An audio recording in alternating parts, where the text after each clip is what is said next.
Pat, good morning. Good morning. Hey, for you guys in the house, whenever Patrick wins in the postseason, oh ho hum, another Super Bowl, here we go.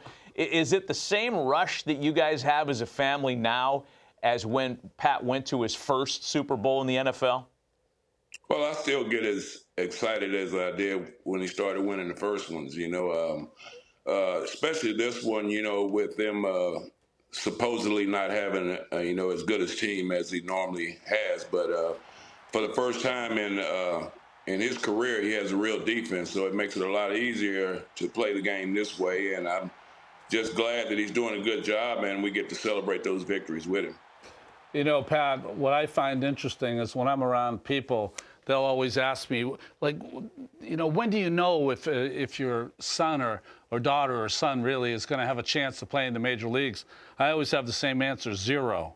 But at some point, at some age, you must have seen Pat and just said, boy, he's got silly athletic skills.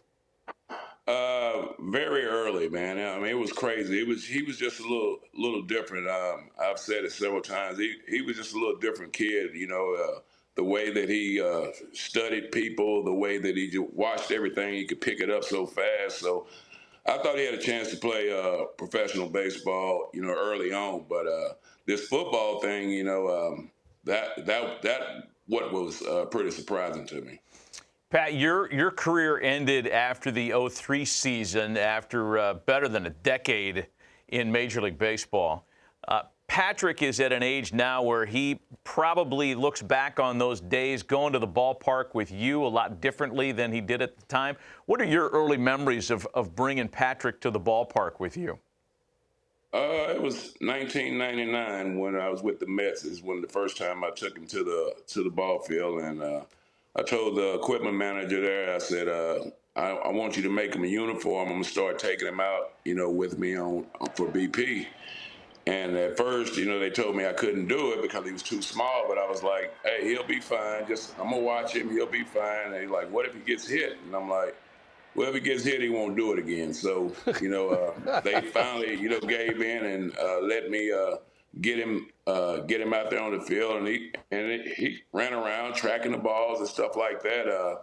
It was like a little bit over a year later is when he first caught his first high fly off a big leaguer's bat. So he was 5, and Ventura hit one, and he caught it, and I just can't forget how excited he was that he had finally caught one, and then after that he started taking off. That's awesome. Now, remembering the 99 Mets the way we do, if you were doing your work, you're in the weight room, you're getting treatment, and somebody had to mind your son, I know it wouldn't have been lighter because he would have lost him in about 30 seconds. Who on that roster would have taken care of Patrick?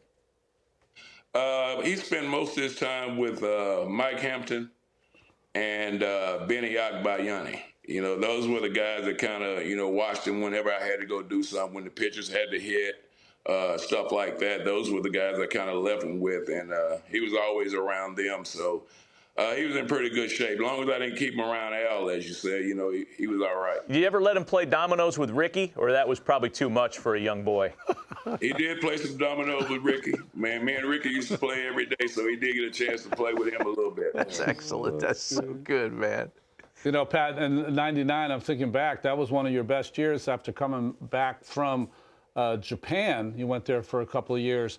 But I was just wondering, Matt started this out by talking about how great your son has been in all sports, but so were you. And when you were working with him, did you work with him on how to throw the football as well as the baseball? We worked on it all, man. Yeah. The way I look at it is you let the kids play as many sports as they can, while they can, as long as they can. And then when they get to a certain age, they'll make a decision. They'll make a decision on what they want to do and where they want to go. And he was fortunate enough to be around a lot of great people and see a lot of great things. So, he picked up a lot of it naturally. But, yeah, we did work. We did a lot of long tossing. We did a lot of throwing the football, a lot of basketball. And he would always say that he was going to be better than me. So he was always determined. He was always working. So that was a good thing. Sometimes, and we talk about this all the time, Pat, for kids that have ability and aptitude and interest in multiple sports, sometimes it's hard to sell baseball to those kids because of the minor league process, right? You don't get there. You don't have a chance to play in the bright lights and earn as quickly as you do for football. I know that the Breakthrough Series is something that MLB has had the last number of years to try to sell baseball to some of those multi-sport families. You and Patrick both have had a role in this. What would you say to a family that has a kid that's got all kinds of ability in different sports? How would you focus him on our game, on baseball? Well, I mean, that's always kind of tough, because now everybody kind of specializes and try to do one thing and get as good as they can at that sport. But to me, there's parts of every sport in every game, and I think you see that with the way Patrick plays quarterback. He uses a lot of baseball stuff. He uses a lot of basketball stuff. And the Breakthrough Series has been great. You're getting a lot of kids that wouldn't have an opportunity to play, to get them a chance to go out and see that there are other people that look like them and that plays this game, because most of the time it's only like one or two of us on each team. So you get a chance to go see that and see other players that have played this game, and hopefully if they're good enough, they get a chance to go to another level playing that game. Well, Pat, it's kind of busy at Chiefs games nowadays. Hard to get a good seat. Where are you going to watch the Super Bowl from, or where would you prefer to watch the Super Bowl from?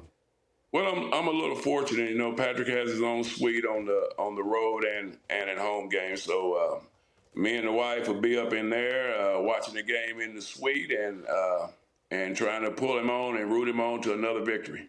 Now, because Taylor Swift gets so much play here, and she seems to get a really good seat at every Chiefs game, does she extend that hospitality to the Chiefs players and their families when she's playing in concert? Do you guys get to go to those things?